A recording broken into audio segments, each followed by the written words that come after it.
मित्रों, कृष्णनाथ जी को धन्यवाद देता हूँ और निर्मल को याद करते हुए कुछ बातें कृष्णनाथ जी की बातों में जोड़ना चाहूँगा। हो सकता है बहुतों में सहमति हो सकता है कहीं कहीं थोड़ा भेद भी हो, मतभेद नहीं कहूँगा, भेद हो सकता है। विषय कृष्णनाथ जी ने जो लिया उस पर आने से पहले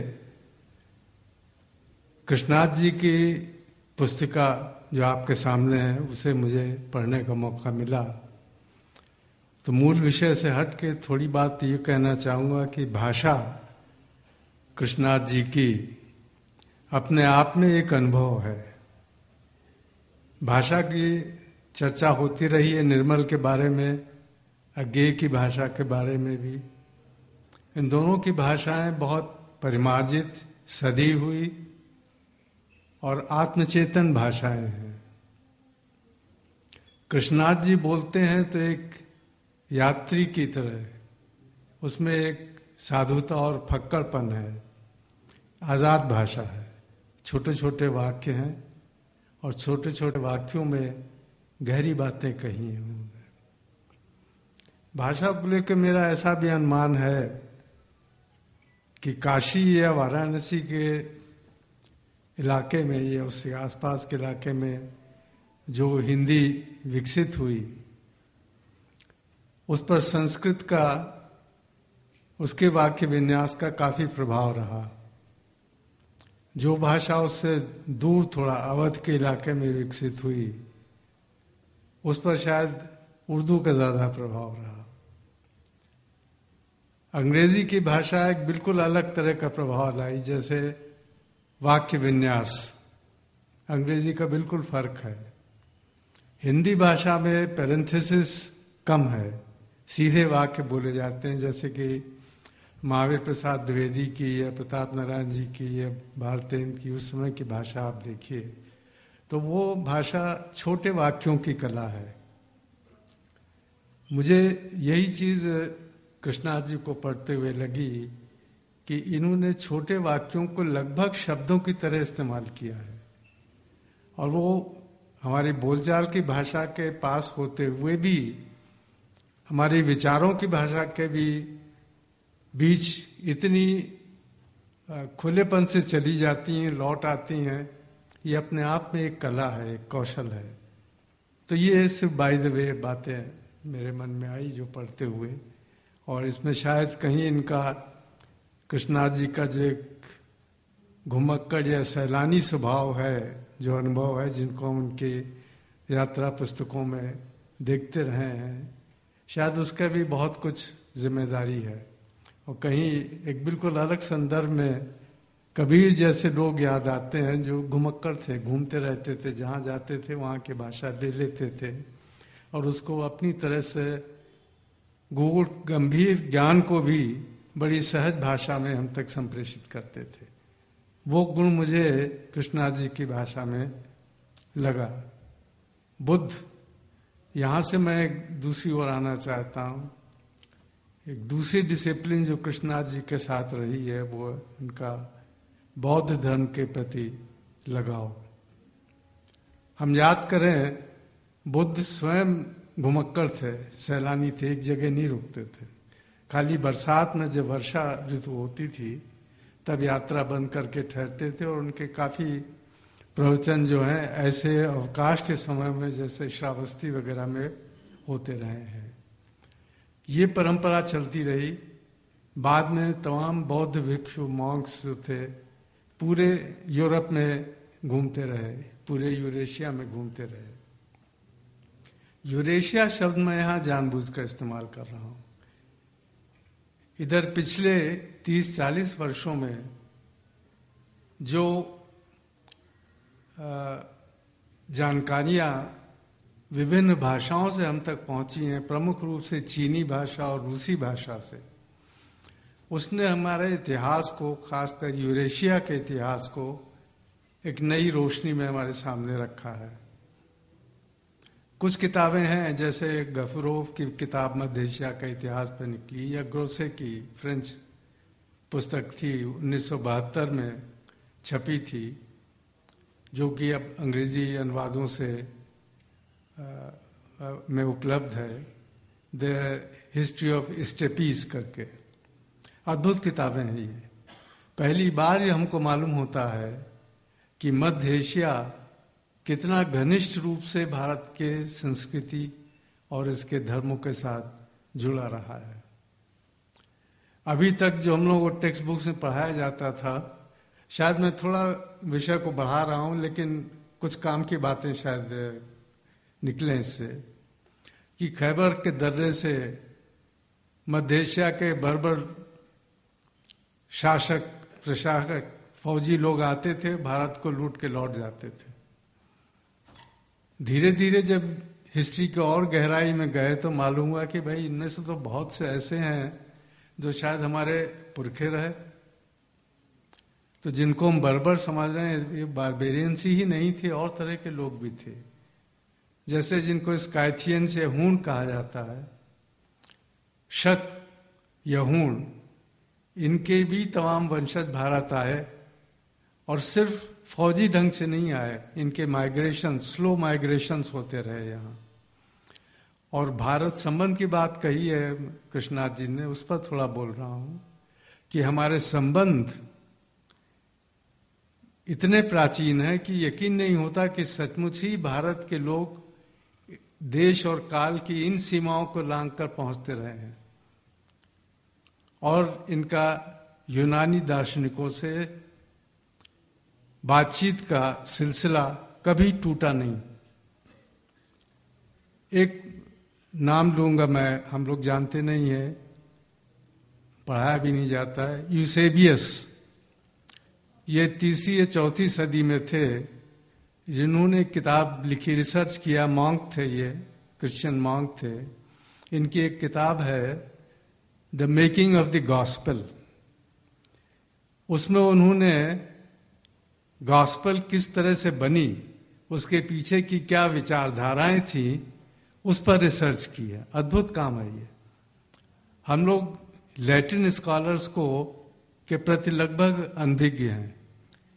हमको बीथियस के नाम मालूम है, एकम्पिस के नाम मालूम है, लेकिन बहुत से ऐसे रिसर्च स्कॉलर्स हैं जिनके नाम तक नहीं मालूम है, और शायद यूसेबियस उनमें से एक हैं। इन्हीं के समय में प्लॉटिनस हुए थे, वो भी लैटिन स्कॉलर थे। कुछ समय तक इनका क्या संबंध रहा ये नहीं मालूम, लेकिन यूसेबियस ने एक जगह जिक्र किया है कि सोक्रेटिस के समय में एक विद्वान थे जिन्होंने हार्मोनिक्स पे काम किया, ध्वनि सिद्धांत के ऊपर। वो सुकरात के कंटेम्पररी थे, समकालीन थे, एरिस्टोक्सेनस। एरिस्टोक्सेनस ने जिक्र किया है कि सुकरात से मिलने भारत के कुछ विद्वान आए। उन्होंने सुकरात से पूछा कि भाई आपके दर्शन की मुख्य चिंता क्या है इस समय। उनमें से एक ने पूछा, तो सुकरात ने कहा हम nature of human actions, human activity and nature of things जानना चाहते हैं। वो हमारी खोज का विषय है। तो वो हंसा, कहना how can you know the nature of human beings without first knowing the nature of the divine. ये उल्लेख एरिस्टोक्सेनस ने अपने मेमोइर्स में कहीं उल्लेख किया, जिसके यूसेबियस ने किया। मेरा कहने का मतलब यह है कि इस तरह के डायलॉग्स भारतीय विद्वानों के बीच और ग्रीक विद्वानों के बीच, सुकरात के समय पाइथागोरस, सोफिस्ट, इन सब के बीच बराबर ये डायलॉग होते रहे थे। अलेक्जेंड्रिया में मर्चेंट कॉलोनीज थी, जिसमें जाकर ये लोग रहते थे, बसते थे, बातचीत होती थी। और अगर आप प्लॉटिनस, जो कि 2री सदी में थे, प्लॉटिनस के यूनिट्स को पढ़िए तो आपको लगेगा आप उपनिषद के अनुवादों को पढ़ रहे हैं, इतना क्लोज रिजेम्बलेंस है। बाद में प्लॉटिनस के साथ थोड़ा कंफ्यूजन प्लेटो का हुआ, जिसको कि उन्होंने सॉल्व किया कि ये नियो प्लेटोनिज्म थी, और नियो प्लेटोनिस्ट के नाम से प्लॉटिनस के विचारों को अभी भी माना जाता है। और ये नियो प्लेटोनिज्म में आप पढ़ेंगे तो बिल्कुल लगेगा कि कहीं ना कहीं उपनिषद और वेदों का बहुत गहरा प्रभाव है।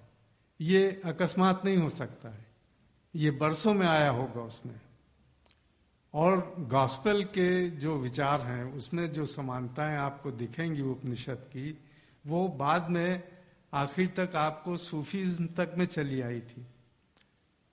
क्योंकि 7वीं 8वीं सदी में अल फारबी, अल किंदी, अल गजारी, इन लोगों ने जब सूफीज्म पर काम किया तो ये इस पर प्लॉटिनस और न्यू प्लेटोनिज्म का बहुत गहरा असर था।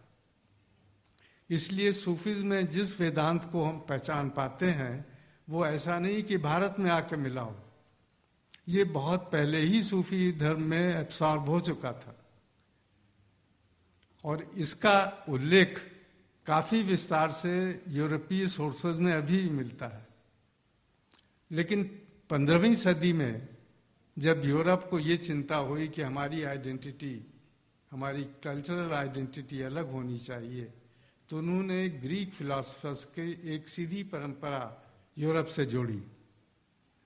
और ये लूप जो पूरब की तरफ जाता था, उस लूप की अवहेलना तो नहीं की, क्योंकि हेलेनिज्म में ग्रीको रोमन के साथ साथ और विचार भी शामिल होते रहे।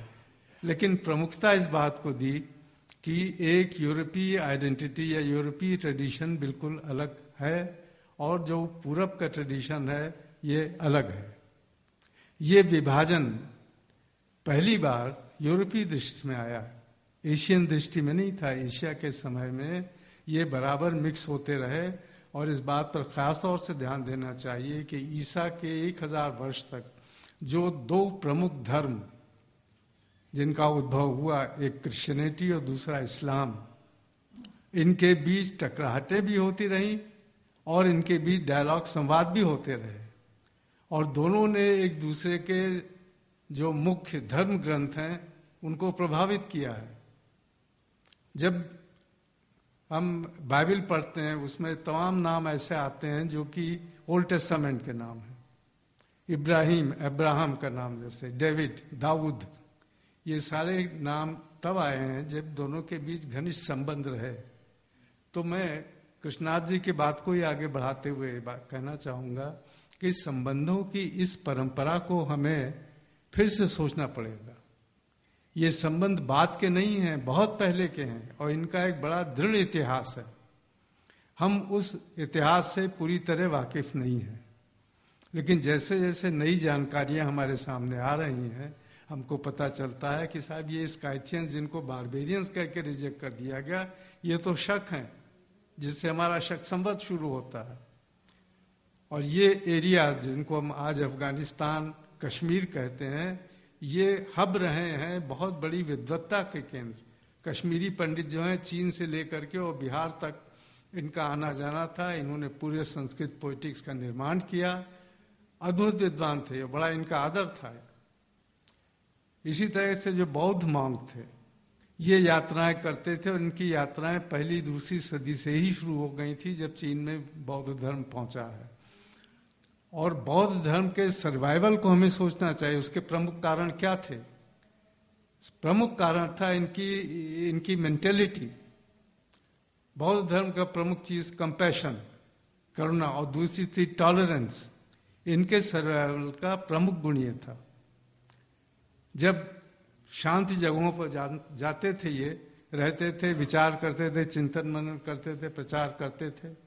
वहां जब अशांति होती थी राजनीति, तो उससे मुठभेड़ नहीं करते थे। ये दूसरी जगह जहां शांत होती थी वहां मूव कर जाते थे, वहां प्रचार करते थे। इस तरह से चीन से लेकर